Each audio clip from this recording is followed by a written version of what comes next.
Hello everybody, welcome to short classes once again. So in the next topic of the polynomial chapter we are going to learn today is the middle term split. Sometimes we call this as middle term break also. This is going to be our second topic of the polynomial chapter. See, हम जानते हैं कि quadratic polynomial का standard formula क्या होता है या standard form क्या होता है x square plus b x plus c. This is the standard form of the quadratic polynomial. ठीक है. Now middle term split is the process of solving this quadratic polynomial into two linear polynomials. Linear polynomial 1 and linear polynomial 2. मतलब क्या होगा कि किसी भी quadratic polynomial को हम जो मिडिल टर्म स्प्लिट या मिडिल टर्म ब्रेक के थ्रू जो ब्रेक करते हैं तो उसका मतलब ये होता है कि हम उस पॉलिनोमियल को दो लीनियर पॉलिनोमियल में हम ब्रेक कर रहे हैं. तो अगर क्वाड्रेटिक पॉलिनोमियल का standard form x square plus b x plus c है तो लीनियर पॉलिनोमियल का क्या होगा? अगर पहला है लीनियर पॉलिनोमियल तो एक्स प्लस बी होगा, कोई दूसरा है तो सी एक्स प्लस डी होगा. फिर जब ये दो लीनियर पॉलिनोमियल में ब्रेक हो जाएगा तो इन दोनों लीनियर पॉलिनोमियल को हम वन बाई वन जीरो से इक्वेट करेंगे और इनसे हम x की वैल्यू फाइंड आउट कर लेंगे. फॉर एग्जांपल यहाँ पर आएगा x equals to minus d by a और यहाँ आएगा x equals to minus d by c. तो ये जो दो वैल्यूज हैं, यही जो दो वैल्यूज हैं x की, ये दोनों वैल्यूज को ही अल्फा और बीटा कहा जाता है. एक को अल्फा कहा जाता है, एक को बीटा कहा जाता है. तो ये मतलब हुआ मिडिल टर्म स्प्लिट का कि भाई एक क्वाड्रेटिक पॉलिनोमियल दिया होगा, उस क्वाड्रेटिक पॉलिनोमियल में आप इस मेथड को अप्लाई करिए ताकि आप दो लीनियर पॉलिनोमियल में ब्रेक कर सकें. और जो दो लीनियर पॉलिनोमियल आपका आएगा उन दोनों लीनियर पॉलिनोमियल को आप जीरो के इक्वेट करेंगे और उससे दो एक्स की वैल्यू लेंगे. ठीक है. फॉर एग्जांपल एक ले लेते हैं लीनियर पॉलिनोमियल कि फॉर एग्जांपल आपने ब्रेक किया और आपका लीनियर पॉलिनोमियल ये आया 3x + 5. तो सिंपल है, जीरो के इक्वेट करना है. सबसे पहले 5 ट्रांसपोज होगा, it will go into -5. Then after the 3 will transpose, 3 is in multiplication, it will go into division. So the x is equals to -5/3. तो ये जो x की वैल्यू आई है this is alpha.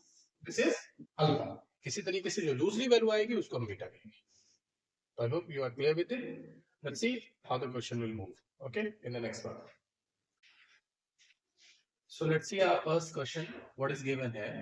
Find the zeros of a polynomial 6x square minus 3 minus 7x.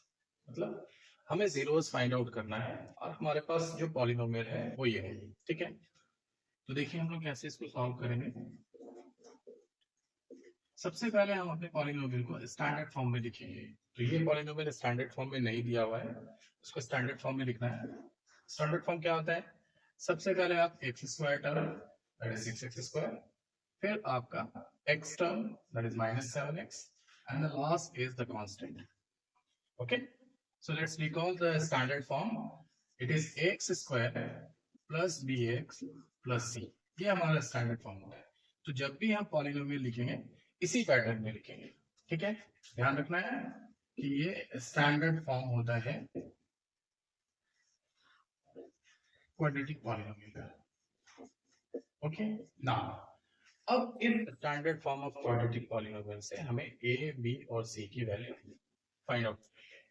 तो a की value direct पता चल रही है कि a की वैल्यू 6 है, b की वैल्यू -7 है और c की वैल्यू जो कांस्टेंट होती है वही होती है दैट इज -3. तो a is 6 है, b is -7 and the c is -3. Right. अब इसके बाद क्या करना है? a और c की वैल्यू को मल्टीप्लाई करना है. a multiply two c. a is 6, c is -3. That will gives you -18. आपको क्या मिल गया? -18. See, in this -18 आपको क्या करना है? नेगेटिव के बारे में नहीं सोचना है. You just focus on the numerical value. जो न्यूमेरिकल वैल्यू दिया है, जो न्यूमेरल वैल्यू दिया है, उसको सॉल्व करना है, दैट इज योर 18, राइट। अब इसको कैसे सॉल्व करना है ना, इसके फैक्टर्स निकालने हैं। फैक्टर्स कौन कौन इसके पॉसिबल फैक्टर्स हो सकते हैं, ठीक है। चलो, सबसे पहला फैक्टर होगा 1, ओके। सो 1 जो है 18 को 18 टाइम्स डिवाइड करेगा, तो 18 भी इसका एक फैक्टर हो जाएगा 1 टाइम के लिए। नेक्स्ट नंबर पे आता है 2, यस 2 भी इसका फैक्टर होगा। 2 जब डिवाइड करेगा तो 9 टाइम्स डिवाइड करेगा, और 9 भी डिवाइड कर देगा 2 टाइम्स, तो 2 and 9 बोथ आर फैक्टर्स। इसी तरीके से जो थर्ड पेयर बनेगा वो 3 से भी बन जाएगा, 3 6 टाइम्स, तो 6 3 टाइम्स, राइट। अब इसके बाद जो नंबर आता है वो है 4, बट 4 से 18 कैंसिल नहीं होगा। उसके बाद नंबर आता है 5, उससे भी कैंसिल नहीं होगा। उसके बाद नंबर आता है 6, तो 6 ऑलरेडी हमने लिख दिया। तो इट मींस एक चीज यहाँ पे समझने की बात है कि हम तब तक उस नंबर का फैक्टर्स करते जाएंगे जब तक नंबर रिपीट है। तो 1 से स्टार्ट किया था, फिर 2 से आए, फिर 3 से आए, 4 नहीं होता है, 5 नहीं होता है, 6 आ चुका है। इट मींस हमने सारा फैक्टर्स इसका लिख दिया है। अब क्या करना है माय डियर चाइल्ड, कि इन सारे फैक्टर्स में आपको ऐड करना है, मींस उन पेयर्स में आपको एडिशन लगाना है, और या सब्ट्रैक्शन लगाना है। दोनों में से कोई भी आप रूल लगा सकते हैं। डिपेंड ये करना है कि या तो एडिशन या फिर सब्ट्रैक्शन करने से आपकी p की वैल्यू -7 आनी चाहिए, ठीक है। एक बार मैं रिकॉल कर देता हूं, आई नो कि that you people know this. Addition करने के दो नियम होते हैं, प्लस प्लस एडिशन होता है और माइनस माइनस एडिशन होता है। सब्ट्रैक्शन के भी दो नियम होते हैं, एक प्लस माइनस सब्ट्रैक्शन होता है, एक माइनस प्लस सब्ट्रैक्शन होता है। मींस बड़े में से छोटे को माइनस करना है और छोटे में से बड़े को। यहाँ हो गया बड़ा और ये हो गया छोटा, तो बड़े में से छोटे को माइनस करना है, और यहाँ बड़ा नेगेटिव हो जाएगा और छोटा पॉजिटिव। मींस वन टाइम आप बड़े में से छोटे को माइनस करेंगे एंड सेकंड टाइम छोटे में से बड़े को माइनस करेंगे, डिपेंड करेगा कंडीशन कैसी। चलिए आ रहा है जो हमारा पहला पेयर है 1 और 18, अगर इन दोनों पेयर को हम ऐड करते हैं, जैसा कि यहाँ पे बताया जा रहा है कि ऐड और सब्ट्रैक्ट दोनों करना है, तो अगर हम इनको ऐड करते हैं तो 19 आएगा, हमें 19 नहीं चाहिए। सब्ट्रैक्ट करते हैं 17 आएगा, 17 भी नहीं चाहिए, राइट। फिर थर्ड पेयर पे चलते हैं, चेक करते हैं, ऐड करते हैं 9 आएगा, 9 नहीं चाहिए। सब्ट्रैक्ट करते हैं तो 3 आएगा या -3 आएगा, दोनों नहीं चाहिए, ठीक है। सेकंड पेयर को हम चेक करते हैं, ये पेयर, इस पेयर को जब हम चेक करते हैं तो ऐड करने पे 11 आएगा, जो मुझे नहीं चाहिए। प्लस का 11 या -11 मुझे नहीं चाहिए, मुझे क्या चाहिए -7। वो कब आएगा, जब 2 का साइन पॉजिटिव होगा और 9 का साइन नेगेटिव होगा। Means my pair is going to be 2 positive and 9 negative. So I'm going to break my middle term as 2x and -9x. जो मेरा मिडिल टर्म है -7x, वो कैसे टूटेगा, 2x और -9x। चलिए सॉल्व करते हैं।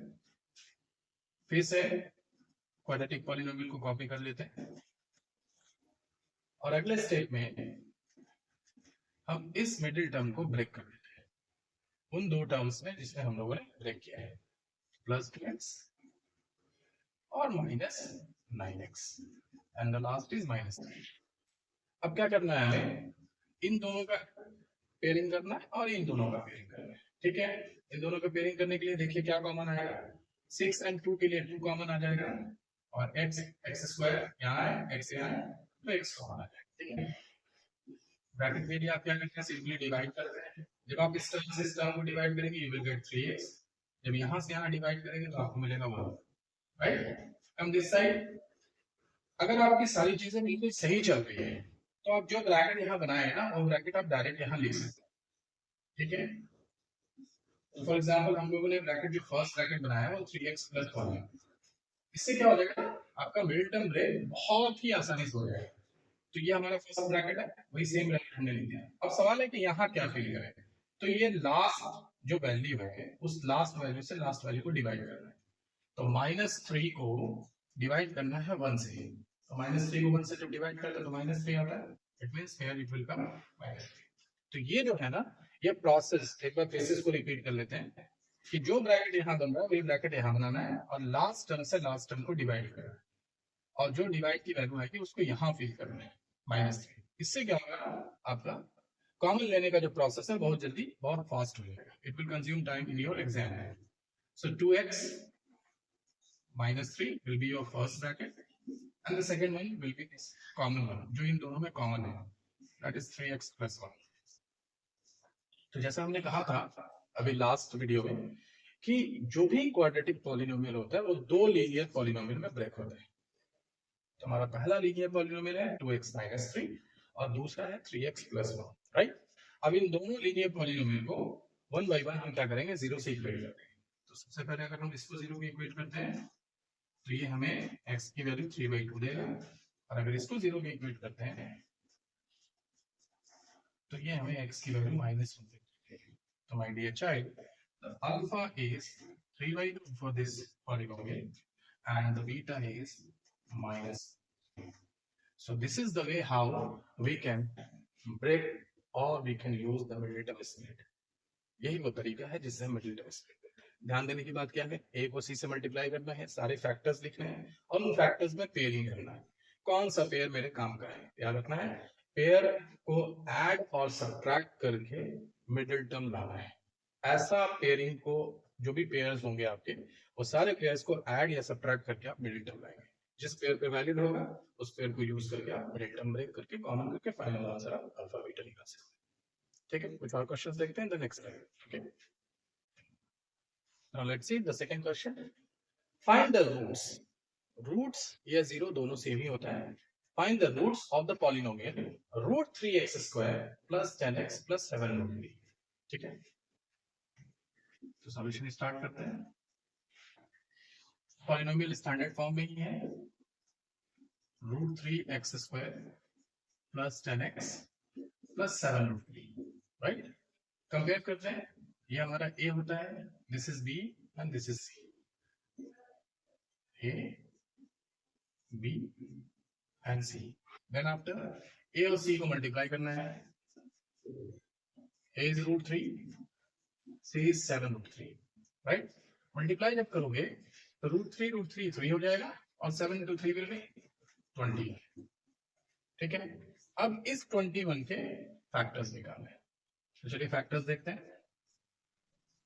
सबसे पहला फैक्टर होगा 1 के साथ 21, फिर 2 से डिविजिबल नहीं होगा, फिर 3 प्लस जाएंगे, 3 से 7 टाइम्स डिविजिबल होगा तो 3 और 7 फैक्टर हो जाएगा। फिर 4 नहीं होता है, 5 भी नहीं होता है, 6 भी नहीं होता है। नेक्स्ट 7 ऑलरेडी लिखा हुआ है, इट मींस इसके दो ही फैक्टर पॉसिबल, राइट।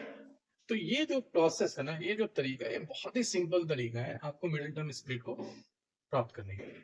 अब आप सोचिए कि आपको 10 कैसे मिलेगा। ऐड करते हैं, दोनों पे पहले ऐड करते हैं, यहाँ ऐड करते हैं तो 22 आता है, सब्ट्रैक्ट करते हैं तो 20 आएगा या -20 आएगा। तो ना मुझे कोई भी मैच नहीं कर रहा, ना 22 चाहिए, ना 20 चाहिए, ना -20 चाहिए, कोई भी मैच नहीं कर रहा। यहाँ आते हैं, ऐड करते हैं तो 10 आता है और मुझे 10 ही चाहिए। मीन्स कि एक बार 3x और दूसरा 7x में ये ब्रेक हो जाएगा। ठीक है, तो √3x² 7x 3x + 7√3। अब एक चीज और देखो माय डियर, मैंने 7x को आगे क्यों लिखा है, ये भी एक बहुत ही अच्छा ट्रिक है।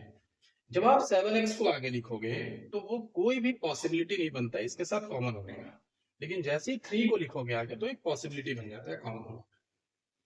तो आप ये ना, अगर आपके पास ऐसा कोई चांस है कि आप कोई एक पार्ट को आगे लिख सकते हो जिससे कॉमन लेना आसान है, तो you can do that, right. तो मैंने 7x को आगे लिखा है, ठीक है। तो इससे क्या फायदा होगा, चलो देखते हैं। अब जब इन दोनों के बीच में कॉमन देखते हैं तो √3 और 7 के बीच में कोई कॉमन नहीं आएगा, ठीक है। बट x² और x के बीच में x कॉमन आ जाएगा, राइट। डिवाइड करते हैं, √3x बचेगा और यहाँ 7 बचेगा। करेक्ट है, कितना आसान से हमने पहला ब्रैकेट बना दिया। अब इसी ब्रैकेट को यहाँ कॉपी कर देते हैं, सेम बिल्कुल। और मैंने जैसे बताया था, लास्ट टर्म से लास्ट टर्म को डिवाइड करते हैं, राइट। तो लास्ट टर्म क्या था, 7√3 यहाँ, और यहाँ का लास्ट टर्म क्या है 7, डिवाइड करते हैं एकदम ठीक है, जैसे ऊपर लिखा है और ये नीचे लिखा है वैसे डिवाइड करते हैं, कंफ्यूज नहीं होना। 7 से 7 कैंसिल हो जाएगा, √3 बचेगा, वो √3 पॉजिटिव साइन है तो प्लस √3 यहाँ।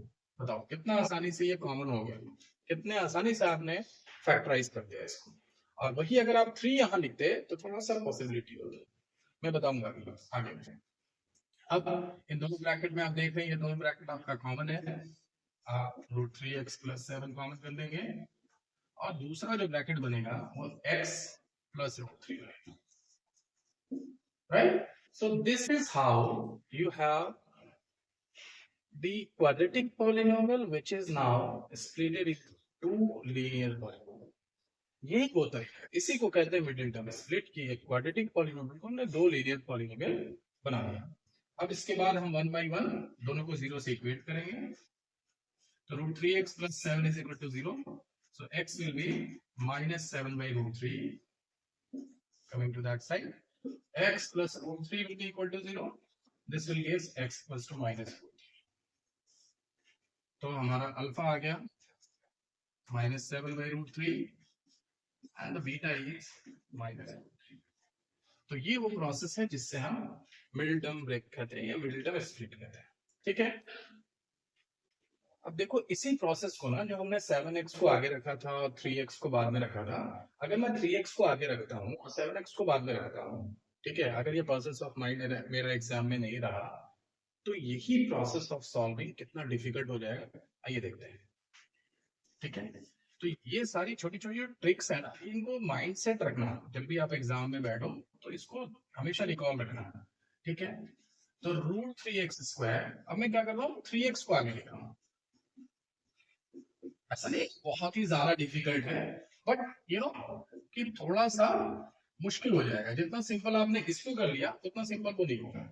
अब आइए, बहुत सारे बच्चे को क्या होगा, इन दोनों में कॉमन लेने में मुश्किल होगा और वो सोचेंगे कि कॉमन ही नहीं होगा। नहीं, कॉमन है।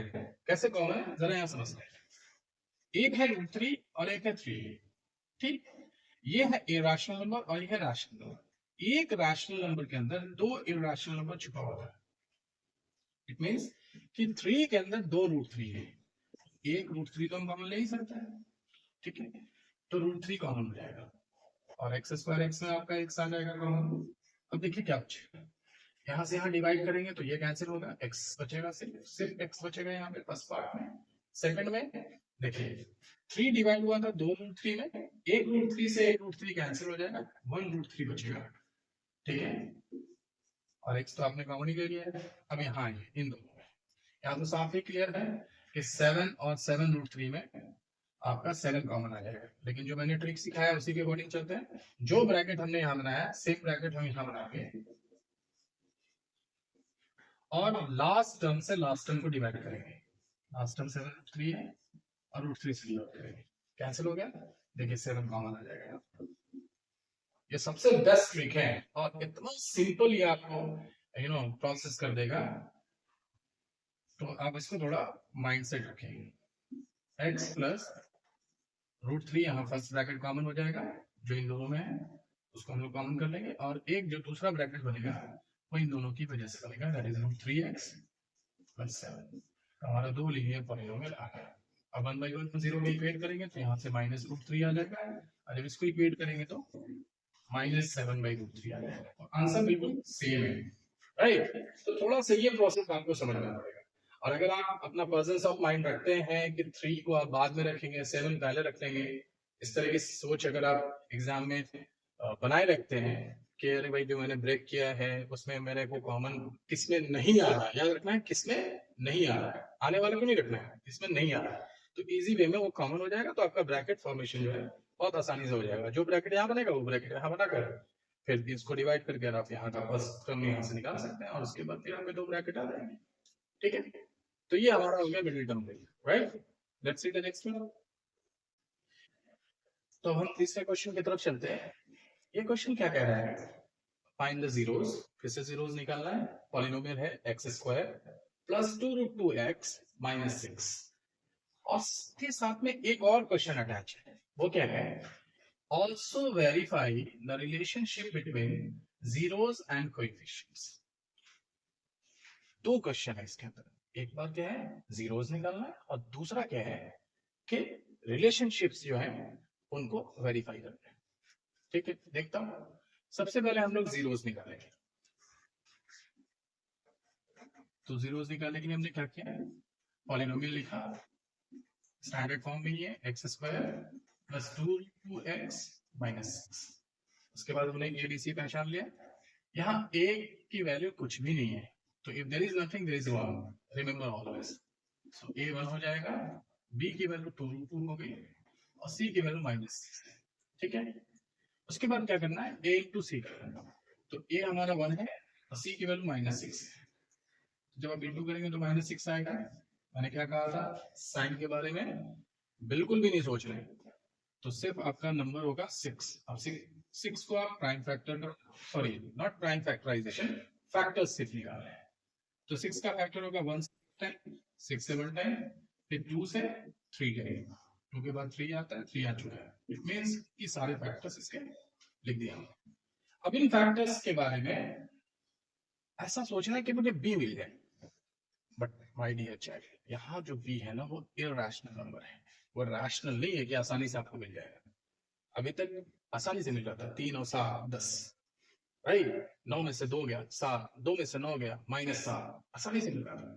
अब वो वहां क्या है, इरैशनल नंबर है, तो सबसे पहले इसके अंदर इरैशनल बनाना पड़ेगा। ये मेरे पास ना रैशनल रूट्स हैं, एक तरीके से अगर हम कहें तो रूट्स नहीं, रैशनल फैक्टर्स है। ठीक है, तो इनको इरैशनल फैक्टर्स बनाना होगा। कैसे, फॉर एग्जांपल 6 को अगर इरैशनल बनाना है तो √6, 3 को इरैशनल बनाना है तो √3, बट हमें बनाना है किसको, √2 को। तो हम इस 2 को √2 और √2 में ब्रेक करेंगे। इससे भी एक चीज क्लियर हो गई कि हमारा यही पेयर जो है वो काम आने वाला है, सिर्फ ये पेयर हमारा वहां काम आने वाला है। इस पेयर में पॉसिबिलिटी नहीं है, क्योंकि इस पेयर से आपको √6 मिल सकता है। ठीक है, हमें √6 नहीं चाहिए बी के रूप में, हमें √2 चाहिए। तो √2 जो है हमारा वो 2 और 3 के पेयर में मिलेगा। ठीक है, तो अब कैसे इसको पेयरिंग करेंगे वो देखिए। मुझे चाहिए 2 पॉजिटिव 2√2, तो एक √2 को हम 3 के साथ पेयर करेंगे तो ये बन जाएगा 3√2, और एक √2 को हम सेपरेट छोड़ देंगे। ठीक है, और आप जान ही गए होंगे कि किसकी साइन पॉजिटिव और किसकी साइन नेगेटिव रखने पे 2√2 आएगा। जी हाँ, इसको पॉजिटिव और इसको नेगेटिव, तो प्लस माइनस इज माइनस, तो 2√2 आ जाएगा। तो यहाँ हम ब्रेक करते हैं, एक्स स्क्वायर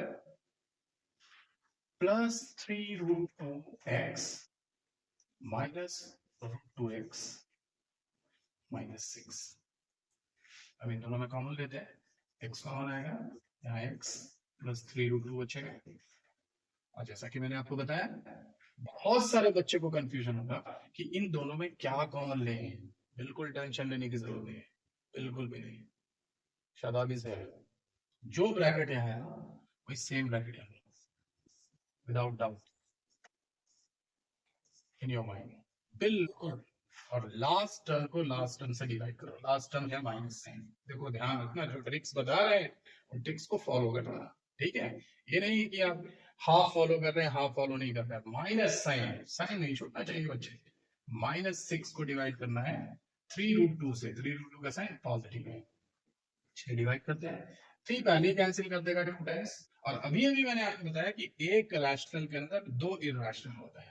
क्यों ऐसा कर रहा हूं मैं, क्योंकि मेरे पास नीचे इरैशनल है, इसलिए 2 जो है वो √2 में ब्रेक हो जाएगा अपॉन 2, सॉरी √2, एक √2 से एक √2 कैंसिल, क्या बचा माइनस का √2 और माइनस का 2 यहाँ आ जाएगा। इतना सिंपल आप कॉमन नहीं कर सकते, ये माइंड से करिए। तो 2 बार 3 बार वीडियोस से जाइए ताकि इसको एक ना माइंड में कैप्चर कर रहे हैं। अब क्या है, दोनों ब्रैकेट बिल्कुल कॉमन है, एक ब्रैकेट हम ले लेंगे कॉमन, x प्लस 3√2, और सेकेंड ब्रैकेट हमारा यहाँ से x और यहाँ से -√2, ये बन जाएगा, राइट। अब आई बारी अल्फा और बीटा की बताएंगे। तो 1 टाइम इसको 0 के बराबर, फिर सेकंड टाइम इसको, जब इसको 0 के बराबर करेंगे तो अल्फा मिल जाएगा -3√2, और जब इसको 0 के बराबर करोगे तो अल्फा मिलेगा √2। तो ये आपका हाफ क्वेश्चन कंप्लीट हो गया। Find the zeros of polynomial तक कंप्लीट हो गया, जीरोस आ गए। सेकंड क्वेश्चन क्या है, रिलेशनशिप्स को वेरीफाई करना है। जो भी रिलेशनशिप्स है, तो रिलेशनशिप दो तरह के होते हैं। पहला होता है सम ऑफ,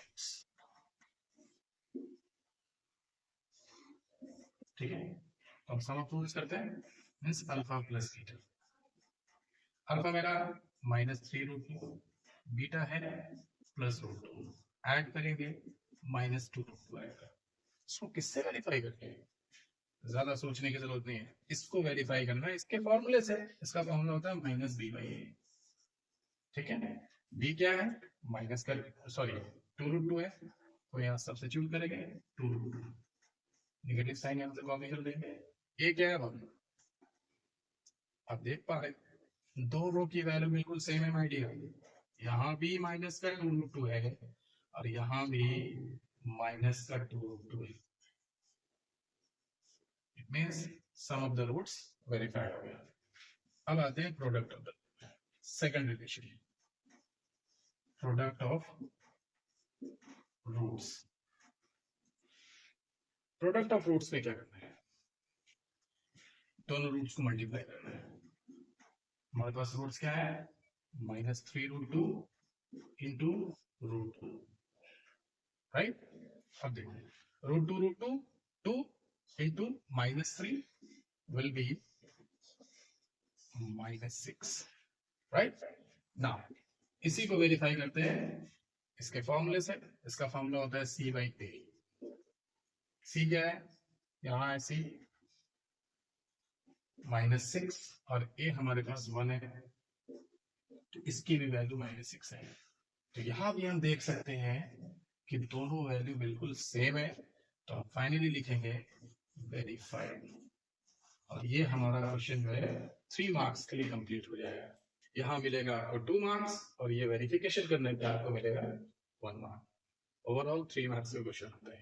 ओके, तो ठीक इस तरीके से ना हम लोग इस तरह के क्वेश्चंस को कंप्लीट करते हैं। फॉर एग्जांपल लाइक कि जो हमारा क्वाड्रेटिक पॉलिनोमियल दिया हुआ है, उस क्वाड्रेटिक पॉलिनोमियल को हम लोग ब्रेक करते हैं मिडिल टर्म ब्रेक से, ताकि दो रूट्स आ सके, और दोनों रूट्स को ना फिर हम क्या करते हैं, वेरीफाई कर देते हैं। जो भी रिलेशनशिप होता है, चाहे पहला हमारा रिलेशनशिप है सम ऑफ द रूट्स और दूसरा है प्रोडक्ट ऑफ द रूट, दोनों बिल्कुल सेम आना चाहिए जब आप सॉल्व कर रहे हैं और जब आप फॉर्मूला लगा रहे हैं, दोनों बिल्कुल सेम आना चाहिए, ठीक है। कुछ बच्चे क्या होता है कि सिर्फ वो सॉल्व करके छोड़ देते हैं, इसको वेरिफिकेशन ही कहते हैं। वेरिफिकेशन करने का मतलब कि आपने एक बार सॉल्व करा और आपने एक बार फॉर्मूला लगाया ठीक इसी क्वाड्रेटिक पॉलिनोमियल में, तो दोनों की वैल्यू बिल्कुल सेम आनी चाहिए, लाइक दैट। ओके, तो इस तरह के क्वेश्चंस पर प्रैक्टिस कीजिए। कोई भी तरह का डाउट हो आपको, कोई भी तरह का आपको परेशानी हो, बिल्कुल चैनल पे आप पूछ सकते हैं।